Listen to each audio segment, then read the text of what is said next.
Hi guys, welcome back. Keys to the Rock, episode 11. As always, joined by Fingers to the Sky, Pray for a Better Day. Daniel Woods, how you doing, my man? All was good? I'm doing fantastic. Yeah. You're one. Hey, thank you, Ben. One of one, mate. Joined by Ben Rigo. One time to our fantastic sponsors. CG Insurance. CG Insurance.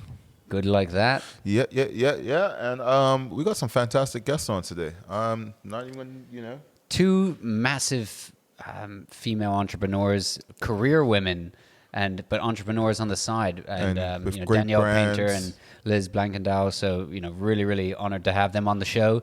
And with their own individual brands and social media networks. So we got the NAB app and EETTAFEL. You might. We'll learn how to say it. We'll learn how to say it. No, We'll learn how to say it. I don't think anyone knows. It's probably a fake word. But Yeah, I think she just made it up. But anyway, we'll figure it out.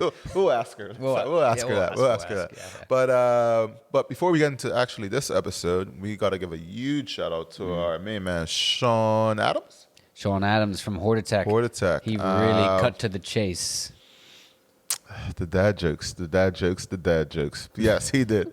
But no, we was at Huckleberry last episode 10, and now we're in episode 11. And, Sean gave us a lot of insightful stuff when it comes to landscaping and how to maintain and continue to manage your property and the grounds. Just considering that an investment in your property, right? Yeah, so, it's curb important. appeal, I think, was one of the huge points that we really, one of our major takeaways is something that you have to really consider and always be aware of. And so we got our great sponsors, we got all of that. What else? Oh, I have to say congratulations to yourself. Oh, thank you. Thank you. Yeah. That's what is it? Back to back like Jordan in the 90s? No. Like Best Drake. of- Like Drake. Like Drake. Yeah, that was the reference. Yeah. Anyway, Best of Bermuda Awards. No, thank you, mate. You won again. What? Best Agent of the Year, or what? How does it Best say? realtor or whatever. Best but realtor, but that's an awesome thing to win. I think for all the anyone who gets, whether it's coffee shop or even EETTAFEL. Yeah. One, probably NAB app as well. I don't know. I think Did we win podcast? I believe we're probably second in podcast voting. All right, honorable but mention. that's our goal for Honorable 2023. mention. Yeah, we're gonna get that. We're coming after you, Bermudian. Hey. We're coming after you. Seriously, but congrats to whoever won the podcast thing. Yeah, now I'm interested. We got to find that out. I Do know, they have I a know. podcast? They probably don't have a. No. Podcast one. Anyway, enough about this. One time to our sponsors. Without them, this show would not be possible. So we got CG Insurance, good like that. We have Greenlight Energy, and we have Hamilton Legal. So fantastic sponsors for supporting us as we continue to try to just educate and share information via this fantastic platform. And since we're doing it, also big up to our team. We got Moss, we got Amir Ski, and we have the wonderful Ali. Yeah. From time to time we have Romario, but he's not here today because no need to fly where we are. We're fly enough, Yeah, we're in a secret location. Exactly. Secret location, hidden off. So speaking of secret locations, tell me about market commentary. So the market Doesn't tie in. It doesn't tie in. No, Secret location. I was waiting for the link there. Well, what's the latest with the market right now? Well, you might have seen yesterday in the paper, again, this will probably launch, this better launch within a handful of days or else other people are in trouble behind the scenes. But yeah, yesterday in the paper, article on the front page saying that 30%. rents are up 30%. And that is absolutely incredibly true. Just looking, I can talk property specific talking on the rental side of things. There was a property about a year ago, maybe two, might have been a 2-year lease or a year lease. Anyway, it came up for renewal. The landlord reached out to me, previously listed it for $6,250, rented it for $6,000 a year or 2 years ago. Now I was like, well, the market's a little bit better. And, the landlord was like, okay, Ben, how much better is it? People don't often realize or understand that the market truly is better. They think it's all, maybe it's sales talk, or they haven't actually read or watched the podcast or whatever until they actually enter it and experience it. And so they're like, okay, let's just set 65. We'd be thrilled with anything over 6, right? Probably. And anyway, 5 offers rented for 8,000. 8,000. Absolutely. We need a stat guy. Anyway, we need someone to just like. What percent is that? percent increase is that? Probably Percent 30. is that? Probably 30%, if not 29. 33. But 33. I'm not a stat guy. is it? That's good. 6,000 up But to hey, but alleys. nonetheless, that's just one example. And There's whenever we're countless talking others, about yeah. other places that are coming up for renewal, and what I've been saying to landlords is like, look, this market, whether it's sales or rentals, just honestly, I talk to you all the time about it, but there's sales bidding wars all the time for places that are in good locations that are priced well. But on the rental side of things, this market is not going to last forever. Like we're already seeing it even on the sales, interest rates rising. There's going to be more hesitation there. I don't think this huge buyer craziness is going to go on forever. Probably over the next year, it's going to die down a bit. So right now is the best time to strike if you're a seller or looking to rent. But if you tie someone in for a longer lease, landlords right now hold all the power, which is a shame to say. If you're out there looking, you're losing multiple opportunities. It's unfortunate for the average person renting. Lock someone in for a 2-3 year lease, and then in a year's time, the market might not be the same, but you're getting that premium rent right now. So, so it's really, really tough looking for a place. But you honestly have to jump at it, whether it's a sale or a rental. You have to go literally right away when you see it. So, and so that's stressful. And so it's interesting you bring it up because that was one of the points that I got a question about, and I thought it would be great to bring it up on this podcast. Yeah. But someone was saying basically if you're buying a property and it's got an existing lease, where they have a tenant in the property. So if I buy this property that we're at right now, it's already rented out. They got 3 years left on the lease. It was one of those questions where it's like, all right, what can I do? Can I kick them out one time? Short answer, no. You can't kick them out one time. And so 3 year lease, that's a long answer as well. Yeah. And so it was one of those things. It really depends on the lease. You can have the conversation. You really require tenant's consent. But it was just one of those things where, especially as we're having this conversation right now about the rental market, I felt like it just tied in really well to just sort of share that information because it was just a general question, which I figured the average person might not be aware of. But even tenants, when they're in a place, like if it's going to then be for sale, they freak out. But it depends, as you say, on the lease. Who did the lease? What are the conditions? Is it like is it a stamped, executed lease from government, or is it just like, is it not stamped and it's kind of loosey goosey or whatever? All of that is so crucial because a lease is protected by the terms and conditions. A new owner inherits that, and they are then the landlord at the exact same terms and conditions. The only way to get a tenant out earlier would be by mutual agreement to break the lease at just mutual agreement, or of course incentivize them. Look, we'll give you 3 months free rent if you look for another place and move. People would do that. So it's an interesting point. Nice. So nice. Yeah. But ooh. Go ahead. You go ahead. But also, in terms of, and I know that you would be very interested in this with all the appraisal side of things, but when you're talking about properties that are with rentals under rent control, do you find that greatly impacts the appraisals or how people look upon properties? It's definitely something that has to be taken into consideration because obviously it's going to impact sort of the potential buyer's pool of a property because there is, I'm not going to say, wow. I mean, the budget's going up. We've got all these like floodlights around here, but obviously technical difficulties are becoming more the norm. Dan, what do you think? Yeah. If anyone knows a good video guy, we're hiring. Yeah. So, sorry for the cut, but we're back. Yeah. But long story short, find out if the property is underneath rent control already. And that's something that you definitely want to take into consideration when purchasing a property if the ARV is under. If you're looking at it as an investment to rent it out, for sure. So with that said, I think now's the time we're going to bring on Danielle our nice Paynter. guest. First up. So we're going to do these guests one at a time. So we have Danielle Paynter from Nabbit apparently I think is what they say on the social media app, but she can tell us more about it. No one knows what it means. Yeah, so we're going to find that out. Yeah. So we'll be right back.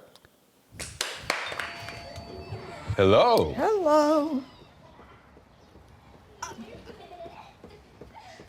Hey. We're like in-laws that don't show up unannounced. CG. Good like that. All right. One time, big shout out to our sponsor, CG Insurance. Good like that. And I would like to introduce everyone to our fantastic guest who's going to just, share a lot of information to us about Bermuda, shopping, things that you need that involve property and homes in Bermuda. Miss Danielle Paynter of NABAP. and we're going to jump right into it, everyone. Oh, yeah. Oh, my bad.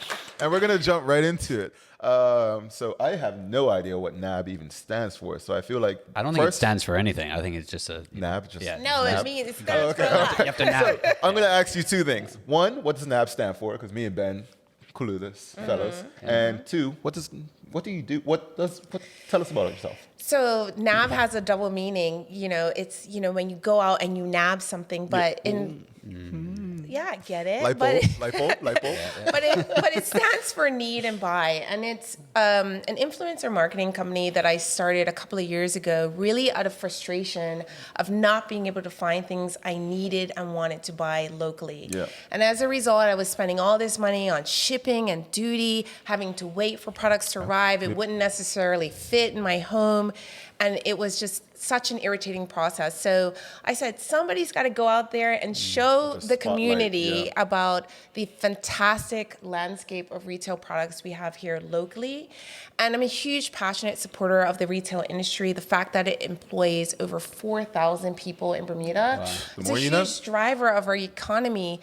So we need people to shop locally. Yeah. And I know that people want convenience and accessibility, and I'm delivering that through the NAB app. So on Instagram, at the NAB app is where you can find me. Shameless little plug there, but no, I'm sure Amir will post it somewhere within the vicinity. Yeah, right. But it comes up at the bottom. Yeah, exactly. Watch our episodes. There you go. Wow. Subscriber. We need a new sponsorship potentially, Daniel. But but in terms of the NAB app, so when you're looking in Bermuda, and obviously we're very heavily linked to real estate talk on this show. So for home things, goods, furnishings, all that sort of stuff, what are some of the best places, I guess, in Bermuda for that?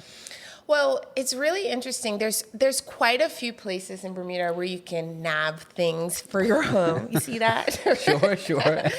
And love it. But at the same time, I know we're all bombarded with advertisements from overseas vendors. But the key thing that I always like to say is that our local retailers here in the furniture and design industries, they know what works in Bermuda. We have such a unique climate. Mm-hmm. We have the second harshest climate in the world after Australia. I don't know if you guys knew that. I felt it today with this humidity for like the 10 minutes I was outside. But that's salt air. But when you're riding water. pedal bikes, obviously you're going to feel it more than others. Or wearing blazers in July. But anywho, True.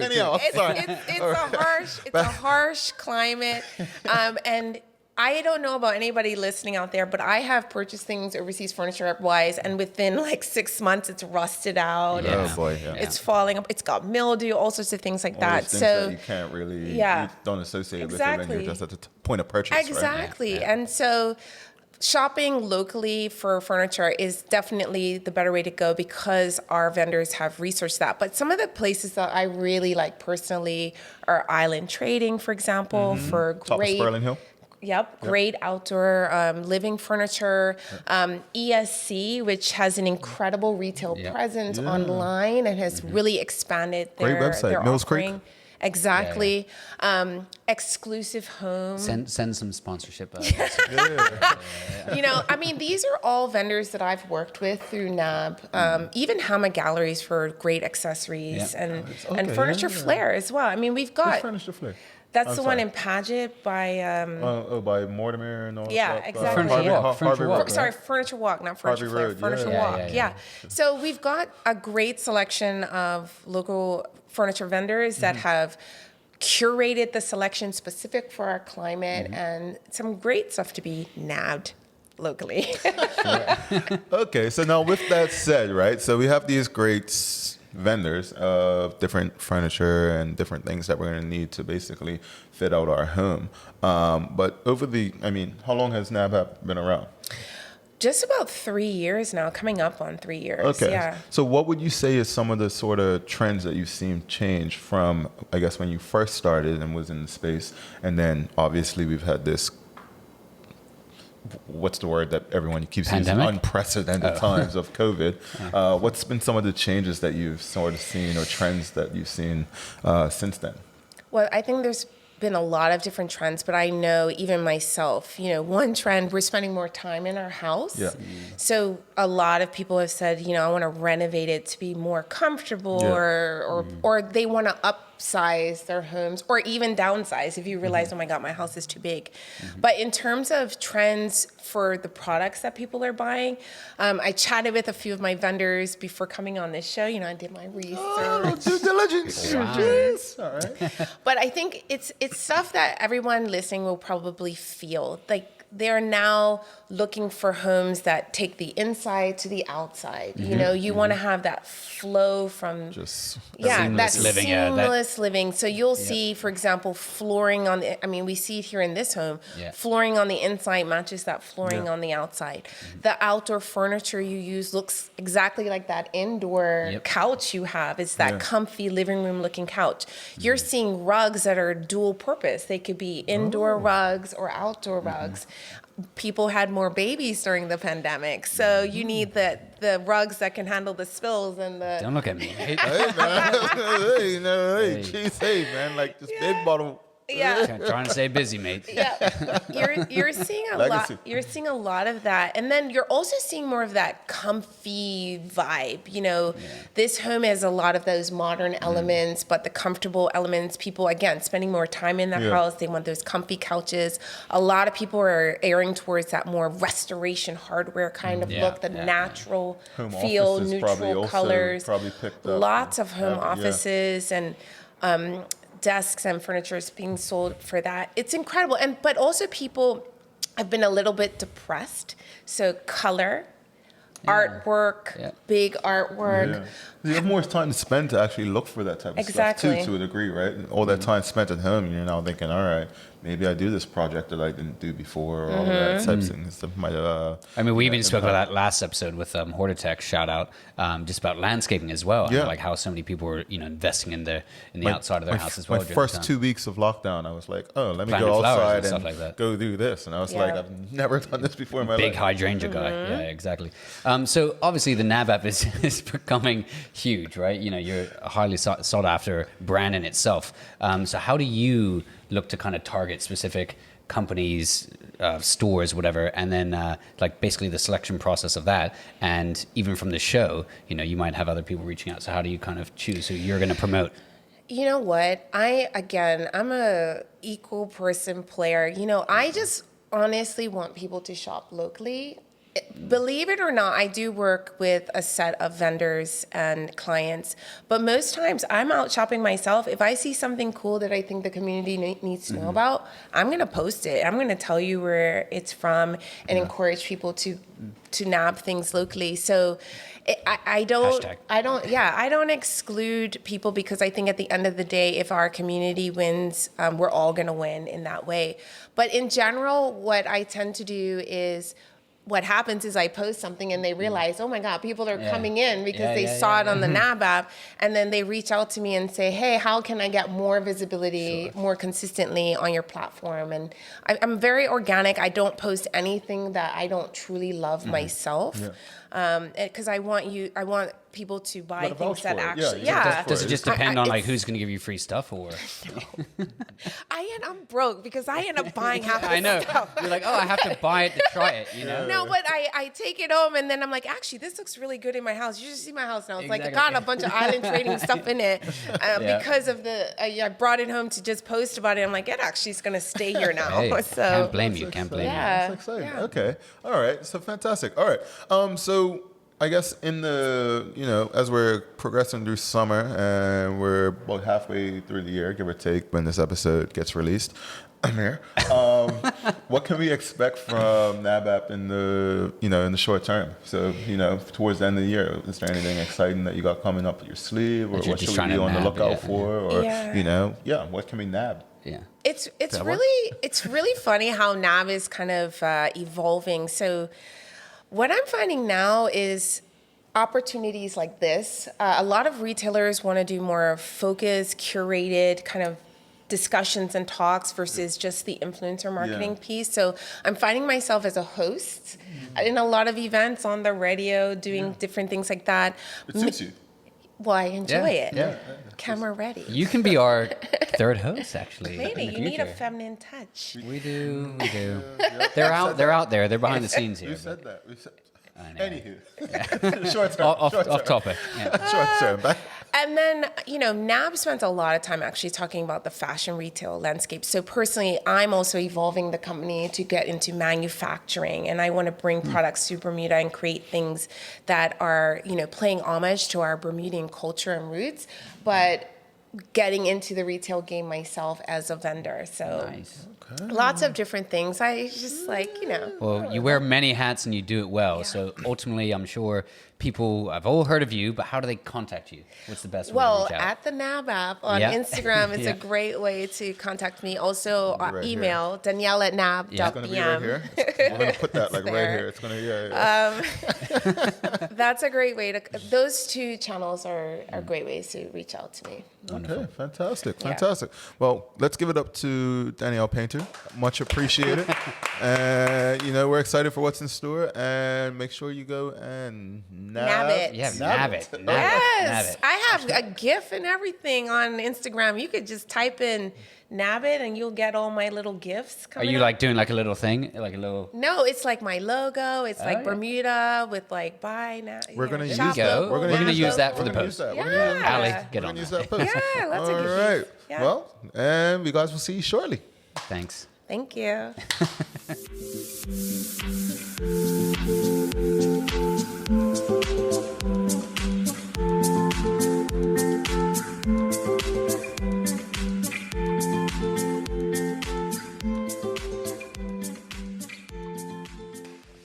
Thank you to our friends at Greenlight Energy. Great ad, Daniel, don't you think? Every single time. Love it. Went to Yeah.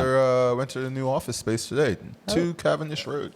Fantastic. Right on Sperling Hill there, right on the intersection. Anyway, back to where the reason why we're here. We have the lovely Liz Blankendal, aka Lizzie from EETTAFEL. I mean, no one really knows how to pronounce it, but We're gonna learn today. yeah, or no one knows how to spell it. That's a They're certain. But both very difficult. I think that's part of the allure. to yeah, the exactly. brand. Correct. No one's Correct. really sure, but like the luxury brands, you don't know how to pronounce them, Yeah. spell them, any of that, right? So, Exactly. Anywho, so Absolutely. Liz, Lizzie, Elizabeth, explain yourself. Great. Well, I'm super excited to be here on Keys to the Rock. Thank you for having me. So number one, the first question that we're asked is like, what's the name and how do you pronounce it? So it has origins over in the Netherlands and means dining table in Dutch. So take no offense to when people are unsure of how to pronounce it. And the correct pronunciation is EETTAFEL. Although I've heard various variations of the word, which is absolutely fine. It's basically, our way in. We have a conversation about the background of the brand as well as the pronunciation. So, yeah. I always thought it was 8. Full. Yeah, that is. Without the pauses in between. No, And like satisfaction, then you're full. Yeah. it is like eten in Dutch means eating, so it's sort of like eating table where people come together. And when I first came upon the brand, I just couldn't come up with a name, and a friend put that in Google Translate, and the rest is history. Wow. it's one heck of an icebreaker. I'll tell you that. That's a way to And start it's a not conversation. completely random. I have ties to the Netherlands, so I didn't just pick a country on the globe. You just All right. Little street cred there. We got it. All right, so we've brought in Liz today, and Liz is, if you don't know, I'm not sure if she actually delved into it, but she is luxury picnic connoisseur. In a sense. Event planning Yeah. connoisseur. And so she puts together these amazing spreads. We could have used her help today with our behind the scenes team. Yeah. The guac. Chips and dip every time. Yeah. It was great. I enjoyed it. Yeah. This is episode 11. We need to level up a bit. 11. I think. We got a budget. We have sponsors. I know, But we I still know. got the same dip. Anywho, but Liz puts together these amazing, fantastic spreads. And when it comes to entertaining and hosting guests and having people buy, we just thought it'd be a fantastic opportunity for her to share some insights as to, one, what to look for at home when entertaining, and two, what different things people can do with the space. So I'll just start with the first one, I guess. Like, what does your ideal sort of entertaining home look like? Sure, that's a good question, and I feel like the opportunities really are endless. But I think at the outset, having an indoor and outdoor entertaining space is really important, because obviously in a country like Bermuda, outdoor entertaining is ideal and sort of optimal, but it's not always practical in like winter months, even though we don't have a harsh winter. The weather is harsh in Bermuda, though. Second most harsh in the world, some might say. Yes, climate. We learned that from the NAB app. So for me, it's just good in terms of contingency planning to have indoor and outdoor. Yeah. So that goes for any event. If you're planning something and it's outdoor, like we need to have something indoor just as a backup rather than something that's an afterthought. So that's number one. Number two, we look for a flow of space. Like how easy is it to like go around the main entertaining space, bathrooms, like sort of kitchen amenities, and then parking is another one. So those are all sort of, I would say, the key pillars in terms of entertaining at home. You just want to make sure you give that some consideration because there are sort of the key touch points that your guests will interact with. Yeah, and one thing about Bermudians that I'm sure we all know is Bermudians like a little party. A little ring down. That's right. Little set, you know what I mean? So having these tips and these hopeful, just different things that we need to know is fantastic. So, So, what's the next question? Well, that's awesome. I mean, so, obviously trends change so often. So what would ultimately be nowadays, like the do's and don'ts for entertaining? What would you suggest? Sure. Another good question. So as you mentioned, trends are definitely evolving. With the pandemic, we definitely see a sort of upward trend for entertaining at home, whereas before people were much more interested in using outdoor sort of areas, whether at a restaurant, hotel. People are definitely having a bit more of an inward look of like, what's my living space looking like? And there's been an uptick as a trickle-on effect with sort of real estate, architecture firms sort of developing these spaces to be a bit more versatile for this current climate. So I guess other sort of trends that we're seeing are people are, again, drinks at home, happy hours sort of come back to home. Informally in Bermuda, happy hour is a big thing. And, it's quite fun to see that in your home space. There's quite a joy that's really taken from all of this when you see people use their existing space and really transform it. Because home is really where the heart's at, and you know what I mean? I know it sounds cliche. Oh, it sounds cliche. Live, love, laugh. She feels that way because I sold her a house, I think, Well, it sounds cliche, plug. Really is important, yes. It sounds cliche, but it really is so true. And, entertaining at home, I think, is, like what better way than to have people over, your nearest and dearest at your actual house. Yeah, live, laugh, love. Yeah. So live, laugh. enough of Ben. So one of the questions that I have then, so it's like, obviously, houses come in all different sizes, dimensions. I mean, Ben, myself, even everyone, we've seen probably, some of the best properties on the island, but at the same time, we understand that sometimes you might be dealing with condos or whatever the case may be, which might be on a smaller scale and the footprint isn't as large.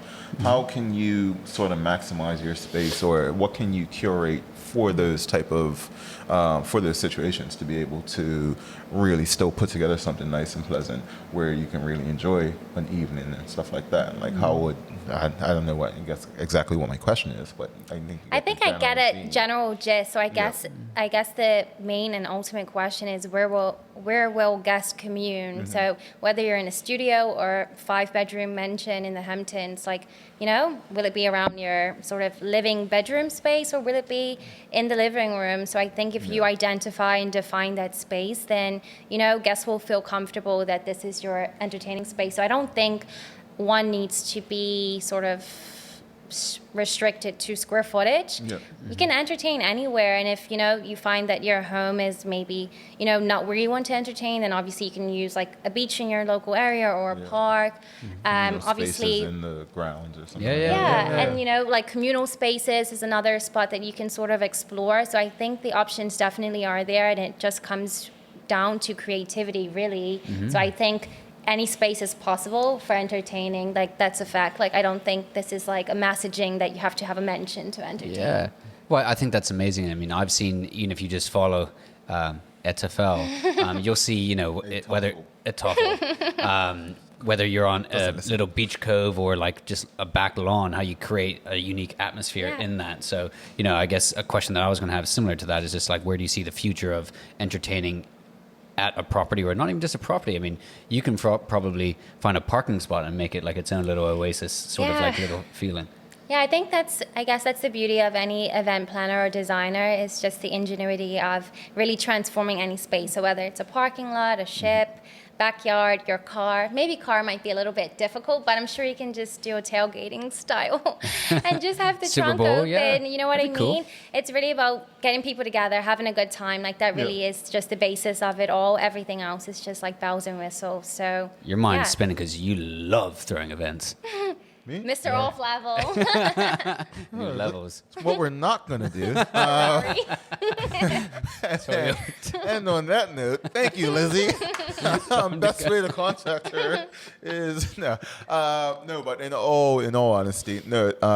I believe that is the majority of sort of what we want to delve into, and honestly, really appreciate the insight. And it was you're just squawking. He's just squawking. But no, Lizzie did a deep dive, especially over the COVID times, where she was really giving very insightful and just in-depth information and videos and tips and tricks. And Again, that's just the I've had enough of this creativity guy. of being an entrepreneur and a professional, being able to pivot and have the versatility. Yeah. So as much as we were focused on bringing people together, it was impossible during the pandemic. Yeah. So going online, doing Instagram lives, connecting with other entrepreneurs was, a way just to keep the brand fluid as well as progressive. No, and I remember I even shared a bunch of this with my mom, and she was, She came on to like the charcuterie. She's the and best at wine. entertaining and cooking and all that. We had Yeah. Aunt Desi at one of our initial events. So she loved it and all of that. So I'm gonna say that we're gonna put the best way to contact Lizzie somewhere right around Right here. And reach out to Lizzie for any of your luxury picnic, Event planning needs, yes. or anything of that nature. And by all means, contact her if you even just need tips about sort of what you're trying to do with your space and entertaining at your home or whatever. Yeah. Or anywhere. Yeah. So let's give it up one time to Lizzie. Thanks, guys. Thank you. Is that my lunch? We're like the coworker that doesn't eat your lunch. I'm John. CG, good like that. And wow. All right. Fantastic. Want to give a huge shout out. This was a very interesting episode, and it was a funny episode. I'm not going to lie. Quite a dynamic team, I think, the two of them. And I know that they do their own videos together. They make cocktails and do seasonal sorts of things and suggestions for properties and stuff. Yeah, It's really exciting. So a huge thank you to Danielle, Paynter, Elizabeth Blankendal, and we're going to jump right into it and get out of here on our episode 11. Thanks for joining us. Check out the previous episodes if you have not already. But we're going to jump into our regular keys to the episode. Yeah, for me, What's your key? Yeah. I'd say like what Liz was suggesting, that like, you don't have to have an open floor plan. It doesn't have to be a big house or anything like that to make a really kind of intimate little event or something like that for entertaining. I mean, it literally reach out to her. I've seen and I know people who have hired her, and she'll do the most like incredible picnic. We went to one at National Trust House or something, did something like that. She does it in the beach, a little cove. Like there's literally endless opportunities for where you can create something very special for friends, family, or that special one in your life, right, Daniel? Yeah, right. Yeah. What about you, mate? What's your key to the episode? My key to the episode, I was going to banter there, but we're going to move along. My key to the episode would be, actually, if you lean on Lizzie, I'm going to lean on Danielle, because she made a great point just about a lot of times, and I found this myself, when you're ordering stuff, you're ordering from these websites, different websites, and they're not really familiar with the Bermuda environment and everything that comes with that. So one of the things I would suggest is key to the episode. It's buy local, buy trusted, do your due diligence, research here, and they're aware of exactly what we're dealing with in terms of our environment, and I would stick within that. So especially to support our economy and buying local in these times where retail and things like that clearly obviously have suffered. So that's very important. And speaking of local, is there any other kind of small business shout out that we typically like to do that you'd like to bring up? I'm trying to think. Yeah, so I would suggest the factory. Ooh, I've heard a lot about it on the social medias. What do they make? So the factory does food out of Ocean View Kitchen, and they have been killing it, to my knowledge. Is it everything new? I saw, Is it new? Yeah, I think they just opened, I want to say early May. Okay. And they have this one burger that someone brought me the other day. It's called like the Bodega burger or something like that. And goodness gracious. I'm not one to hype up things, but She was well? It was well? she was well. She was well. But yeah, the factory, they probably got some social something that we'll put somewhere around here. But yeah, no, just recently opened. I think it's like been a very soft opening and whatnot. But they've been killing it. They've been killing it. Hey. It's been quite busy. Friday is up there, you know. I'm not a golfer, but I am now.